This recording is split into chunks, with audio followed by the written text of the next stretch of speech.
Ngiyalibingelela sihlobo ezithandekayo ngegama lenkosi yethu uJesu. Thanda ukubana ngilamukele njalo enkonzweni yethu yalamhlanje. Kwangathi uNkulunkulu angaba lathi asibusise nxa siyakufunda ilizwi lakhe sindawonye. Sikhangela indaba esithola encwadini kaJona. Ngizafunda ivesi lapha kuJona ngo2, ivesi ngelika 6.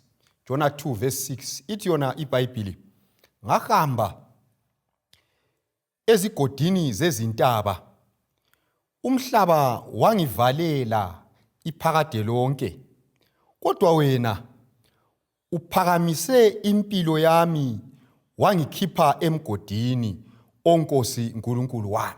Sengathi uThixo angabusisa ukufunda kwelizwi lakhe. Asikhuleke nini babo sezulwini, sesifundile ilizwi lakho, sichasisele, usiphe ukuzwisisa lamandla okuphila ngalo. Konke sikuchiye ezandleni zakho, ngoJesu siyakhuleka. Amen. Sihlangana le ndoda okuthiwa nguJona lapha. Ikhuluma amazwi athi wona ngahamba ngaphansi kwezigodi zezintaba, umhlaba wangivalela iphakade lonke, kodwa ungiphakamisile wasusa impilo yami emgodini, Nkosi Nkulunkulu wami. Isihloko sendaba sithi sona, Nkosi Ngiphakamise. Lord lift me up, Nkosi Ngiphakamise. Incwadi kaJona, abafundi beBhayibhili bayavumelana ukuba incwadi elotshwe ngumprofeti uJona. So ibizwa ngegama lomlobi. Ukuthi Jona khona kusitsho ukuthi ijuba. Igama lakhe lithi ijuba nxa lichasiswa.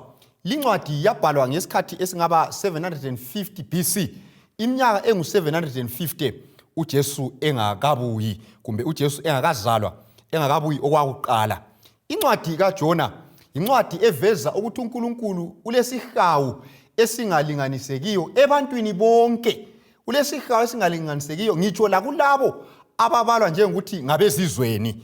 Kala sihawu kuIsrayeli kuphela, kodwa ulesihawu lasebantwini ababonakala njengezoni ezinkulu. Ulesihawu uJehova uyafisa ukuthi abasindise abanjalo.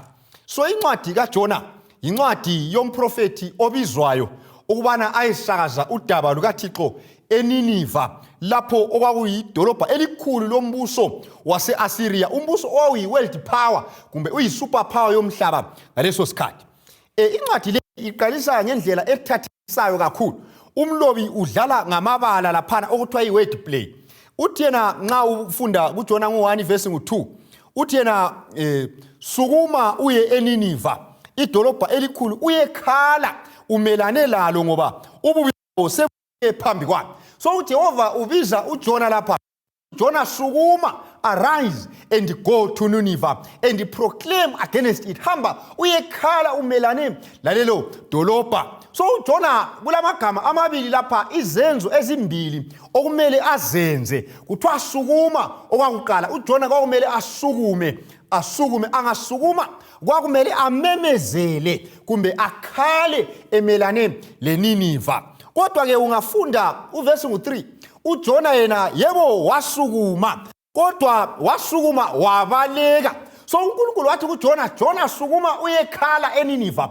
uJona yebo wasukuma, kodwa kazange ayekhala eNiniva. Kodwa iBhayibhili lithi yona uJona wasukuma wabaleka waya eThashishi. So ilizwi likaThixo lithi Jona sukuma uyekhala uyechumayela eNiniva. uJona uyasukuma yebo, kodwa usukuma ebaleka.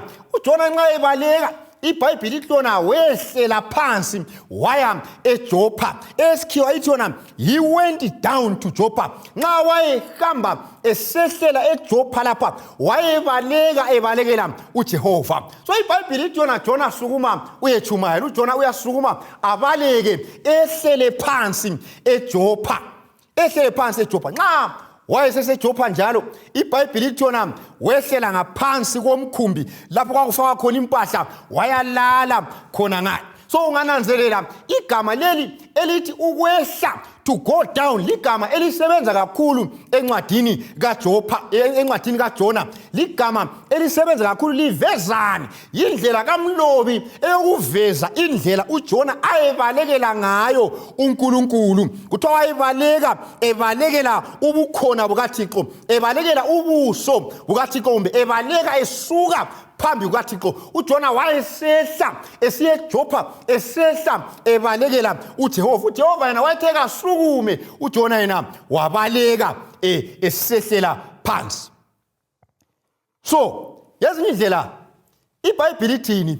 uJona kwakumele asukume ukuze achumayele, kwakumele aphakame ukuze akhale ekhalela iNiniva, kodwa yena waphikisana lelizwi likaThixo, wasukuma wabaleka, wasukuma wehlela phansi. He arose and went down. Yikho kuthiyo iBhayibheli lapha.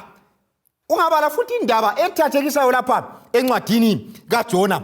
Nxa uJona wayesephakathi komkhumbi, sephakathi kwesikepe, ucaptain wesikepe wamkhumbuza futhi okwakukhulunywa nguNkulunkulu. uNkulunkulu wayethe sukuma uyekhala eNiniva. uJona uthe nxa eselele sokulesiphepho esikepeni, ucaptain wasukuma wathi sukuma ubize uNkulunkulu wakho. iBhayibheli yesikhiwa ithi yona arise and call on your God. uJona nxa wayesizwa la mazwi wakhumbula ukuthi uNkulunkulu uthe ngisukume ngiyekhala eNiniva. So uJona kulokuthi asukume, kulokhu esehla, kulokuthi aye phezulu, yena uyehlela phansi ebalekela uJehova. Now indaba kaJona eyokwehlela phansi, indaba kaJona eyokubalekela uJehova, yindaba yami, yindaba yakho, yindaba yoluntu lonke. Ungafunda iBhayibheli usukela kuGenesis usiya kuSambulo, iBhayibheli iveza abantu besehlela phansi, abantu bebalekela uJehova. Ngezinye indlela igama elithi ukwehlela phansi, to go down, ligama eliveza ukubalekela uThixo encwadini kaJona. Indaba yokubaleka kukaJona, indaba yokwehla phansi kukaJona, indaba yokutshona kukaJona, indaba yami, indaba yakho. Ngoba uAdamu loEva labo bathi sebonile babaleka phambi kobuso bukaThixo, they went down, babaleka phambi kobuso bukaThixo. Bebaleka ngenxa yani? Ngoba basebonile phambi kobuso bukaThixo, babengeke babhekane loJehova baphile. uThixo waze wabuza wathi, Adam ungaphi? Nxa ufunda uGenesis chapter 3 ufunda usukela kuverse 6 usehla, uThixo wabuza wathi, Adam ungaphi? Ngezinye indlela indaba yokwehlela phansi, indaba yokubalekela uJehova, indaba yoluntu. Isono sangena emhlabeni ngoba uluntu lwabalekela uJehova. Ngitsho namhlanje imbali yomhlaba iveza abantu abehlela phansi emgodini wesono bebalekela uJehova. Bakhangela ngensuku zikaNowa, uzamcola engakani emhlabeni, abantu behlela phansi babalekela uJehova ngokungalaleli umlayo wakhe. Ungafunda ngensuku zeSodoma leGomora, abantu behlela phansi, they went down ngokubalekela umlayo kaJehova, benza izinto eziyangisayo, izinto eziphansi, izinto ezilihlazo. Ngalezo zizathu behlela phansi emgodini wesono. Ungafunda ngensuku zamakhosi labaprofeti, abantu behlela phansi bebalekela uJehova, bebaleka entandweni yakhe, behlamukela umlayo wakhe, behlela phansi. Yezinye indlela ukubalekela uThixo yikwehlela phansi. Ukubalekela uThixo, it is to go down, yikwehlela phansi emgodini wesono. Ukubalekela uJehova yikwehlela phansi ekufeni, ngoba isono siyabulala. Ngitsho la ngensuku zikaJesu umsindisi elapha emhlabeni, abantu behlela phansi babalekela uJehova, bamhlamukela uJesu umsindisi wabo, bamhlamukela baze bambethela esiphambanweni. Ngenxa yani? Ngoba indaba kaJona, indaba yokwehlela phansi, indaba yokubalekela uJehova, indaba yokuhlamukela uJehova, indaba yokungalaleli uThixo, indaba yoluntu lonke leyi. Ngitsho lasensukwini zokugcina abantu lokho besehlela phansi, abantu lokho bembalekela uJehova, abantu lokho bebaleka ebusweni bukaThixo. uThixo uyabalandelela ebancenga njengoJona, uyabalandelela ebancenga, kodwa bona bayabaleka lokho besehlela phansi bebalekela uJehova. Indaba yoluntu lonke ngezinye indlela, inyathelo linye ngalinye esilithathayo sibalekela uJehova linyathelo eliya ekufeni. Inyathelo linye ngalinye engilithathayo ngibalekela uThixo linyathelo eliya phansi esigodini sokufa, linyathelo eliya phansi esigodini sesono. It is only a matter of time. Isikhathi singatshaya ngizakufa. Ukubalekela uJehova yikuya ekufeni, ukubalekela uThixo yikwehlela ekufeni. Kuyoze kube nini lokho umbalekela uJehova? Kuyoze kube nini lokho ucwile esonweni ubalekela uJehova? Kuyoze kube nini lokho usehlela phansi?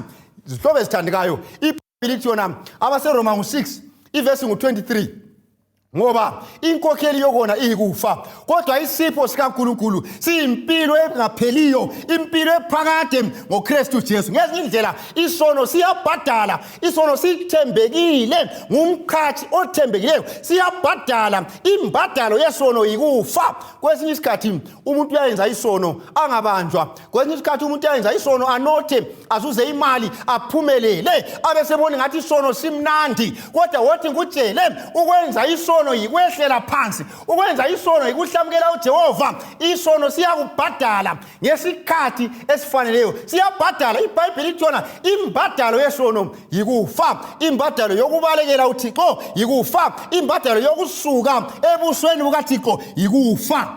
It is only a matter of time. Ungabona ngathi uhlakaniphile namhlanje ngoba uphunyukile, ungabona ngathi kumnandi namhlanje ngoba ukuphi imali, ukuphi inotho, ungabona ngathi kumnandi namhlanje ngoba kuyakuphumelelisa, kodwa isono siyabhadala, imbadalo yaso yikufa. Kodwa malibongwe igama leNkosi, ngoba isipho sikaNkulunkulu siyimpilo engapheliyo ngoKristu Jesu. Ngezinye indlela nxa uJesu engekho uluntu lonke luya ekufeni. Ngezinye indlela nxa uJesu engekho uluntu lonke luyehla, lwehlela esigodini sokufa. Without Jesus Christ, humanity is going down to death. Iyo indaba esiyitshoyo. Indaba kaJona indaba yomuntu wonke. Romans chapter 3 ivesi 10 ithona kakho olungileyo, kakho ngitsho loyedwa zwi. Romans 3 verse 23 ithona ngoba bonke bonile bayasilela enkazimulweni kaThixo. Ngezinye indlela wonke umuntu uyamdinga uJesu, wonke umuntu uyamdinga uJesu.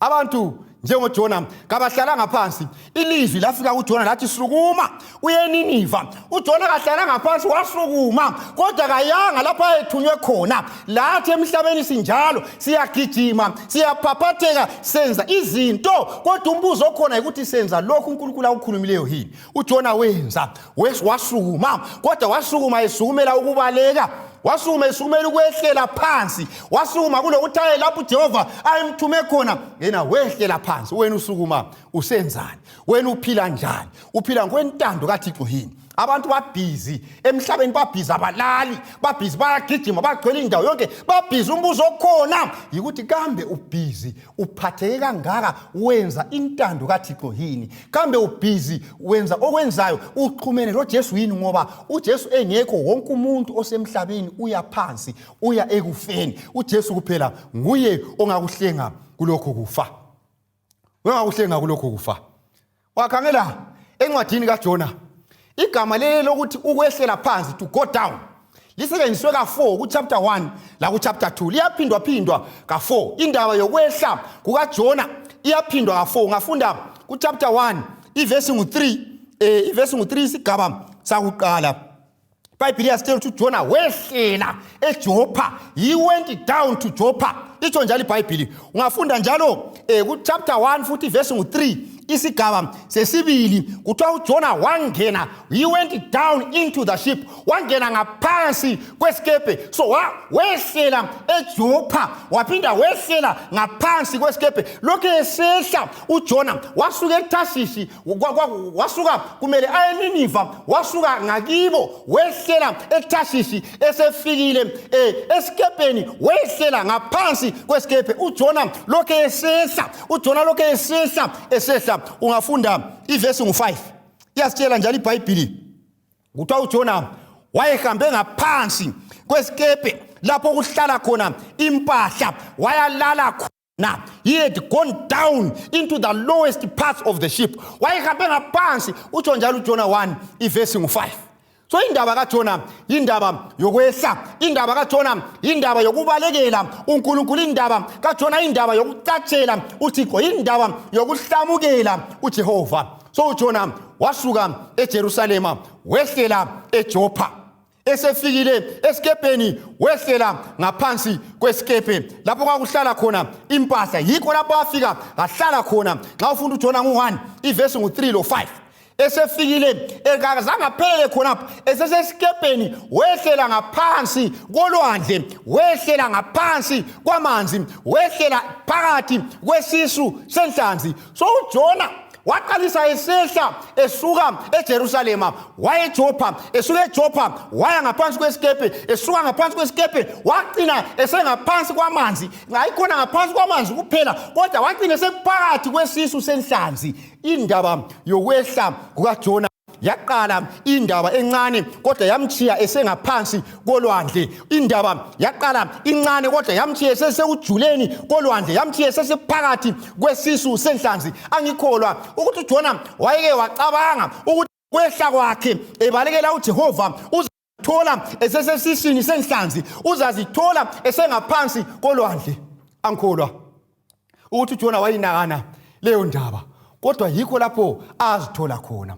Wathi ngikutshele indaba yesono vele iqalisa incane, uqalisa utshontsho okuncane, uqalisa utshontsho okuncane uthi akulamsebenzi, uqalisa utshontsho okuncane. uJona laye wayelokhu esehla mbijana mbijana, esehlela phansi mbijana mbijana, esehlela phansi mbijana mbijana, kodwa wazithola esengaphansi kolwandle, wazithola finally esephakathi kwesisu senhlanzi. Okuqale kuncane namhlanje kuzakhula kukuthandele, kuzakhula kukugalulise. Isono siqala sincane, uSathane uyabelokhe kuyenga esithi kuncane akulamsebenzi, kuncane akulamsebenzi. Ulokhe usehla ubalekela uJehova mbijana mbijana, usehla uzazithola usuphakathi kwesisu senhlanzi, usucwilile esonweni. Ekucineni uyazithola ususekufeni, uSathane sekuphosele emgodini wokufa ngenxa yesono. Indlela yesono kayingenwa ngoba iqala incane kodwa iyakhula iqinisa ukuchiye emgodini wesono. Indlela yokwehla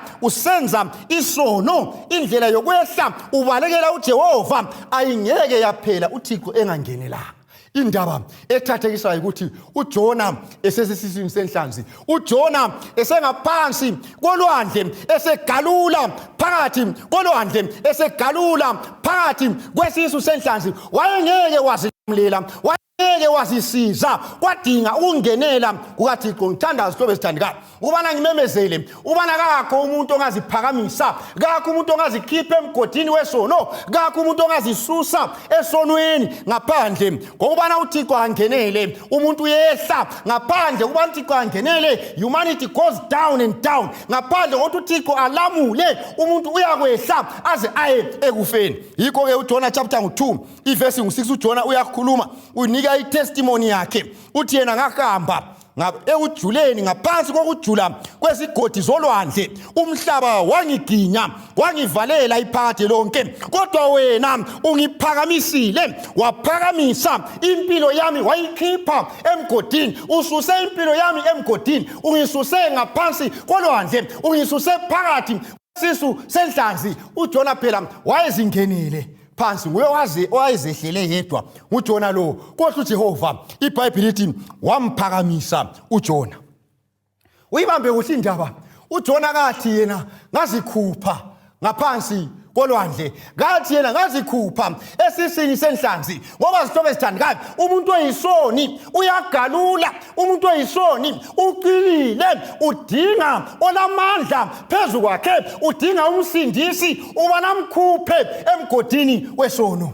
Sihlobo esithandekayo, uJona usebenzisa igama elokuthi uThixo ngiphakamisa. Ngolimi lweBhayibheli lelo gama ligama elitshengisa ubangela so uJona wabangelwa wenziwa ukuthi akaphume phakathi kolwandle kazange aziphumele ligama elokubangela so uJona uthi yena akiziphumelanga mina uJehova nguye waba imbangela yokuphuma kwami. He is the one who caused me to come out. Nguye wangiphakamisayo angizange ngizikhuphe mina amandla okuzikhupha ngangingelawo kodwa uThixo khupha nguye imbangela yokukhitshwa kwami nguye imbangela yokuphakamiswa kwami ngikhutshwa emgodini wolwandle. Sobesithandikayo indaba yokusindiswa asondaba yemisebenzi indaba yokusindiswa indaba yomusa. Wena usegodini lesono awungeke waziphakamisa awungeke wazikhupha awungeke wazenyula ungene khonapho sithi uhlakaniphile ungene khonapho mhlawumbe usithi kule mali kodwa usuqinile njengoJona owaqalisa esehla esiya phansi engakwazi ukuthi uzazithola ekujuleni kolwandle. Lobe sithandikayo kumele uJesu abangele ukuthi wena uphume kumele uJesu akukhiphe ngeke wazikhipha kumele uJesu akuthwale akuphakamise akususe emgodini wesono kudinga ukubana wena uzehlise ngoba ngeke uzikhiphe esonweni kawulamandla okuzisindisa kawulamandla okuzikhipha emgodini wesono kumele uThixo akukhuphe kumele uThixo abe imbangela yokuphuma kwakho. God must cause you to come out. uJehova akukhiphe uJehova okumele akuphakamise akususe emgodini wesono ngoba sonke siyizona itsho njalo iBhayibheli asingeke sazikhupha emgodini wesono ngoba umtopiya ngeke waguqula umbala wakhe ngoba ingwe ngeke yazitshintsha amabala ayo. Utsho njalo uJeremiah ku chapter 13 akulo ngazisindisa kakho ngazitshintsha ngaphandle kokuthi uJesu akwenyule akukhiphe edakeni olubishayo lwesono. uJesu kuphela ngakukhiphe edakeni lwesono uJesu kuphela ngeke wazilamulela. Usidinga umusa kaThixo oyimbangela yokuphakanyiswa kwethu sidinga umusa kaThixo oyimbangela yokukhitshwa kwethu emgodini wesono. AbaseEfesu 2 ivesi 8 siya ku10 ithona ngomusa lisindisiwe hathi ngemisebenzi funa abe khona ozincomayo ngezindlela wena ukuthi uzukhitshwe esonweni kudinga umusa kaThixo. uJesu nguye yedwa indlela yokuba unqobe izono zakho. Angikwazi ukuthi ukhathazwa isono bani angazi ukuthi ugilazwe yini kungabe yibufebe kungabe isidakamiswa kungabe kuyini kungabe kungamanga kungabe kuyini uyakwazi udinga uJesu ukuthi akukhulule akukhiphe ngomusa wakhe oyimbangela yokusindiswa kwethu. Udinga ukubana lokho kwenzakala kuJona kwenziwe kuwe. uJona wakhitshwa esisini senhlanzi wakhitshwa elwandle wahamba eNiniva lapho ayevele ethunywe khona. Kumele uThixo akukhuphe wena esonweni kodwa kumele uvume ngoba ngeke uzikhiphe esonweni. Kumele uvume akulandaba ukuthi ufunde njani akulandaba ukuthi ungudoctor bani akulandaba ukuthi ungumaster bani akulandaba ukuthi ule degree akulandaba ukuthi ule title bani akulandaba ukuthi ubizwa ngaliphi ibizo akulandaba iposition yakhe empilweni akulandaba inotho layo lemali olayo ngeke wazisusa esonweni. Udinga uJesu ukuthi akukhuphe udinga uJesu ukuthi akuphakamise akufake endaweni elidundulu. Utsho njalo omunye umhlabelelo uthi Jesu ngiphakamise ungifake endaweni elidundulu ngoba mina lawe siyisigqili sesono. Nxa ufunda kuRoma ngusisi utsho apostoli Paul nalami siyisigqili sesono kodwa uJesu wasikhupha.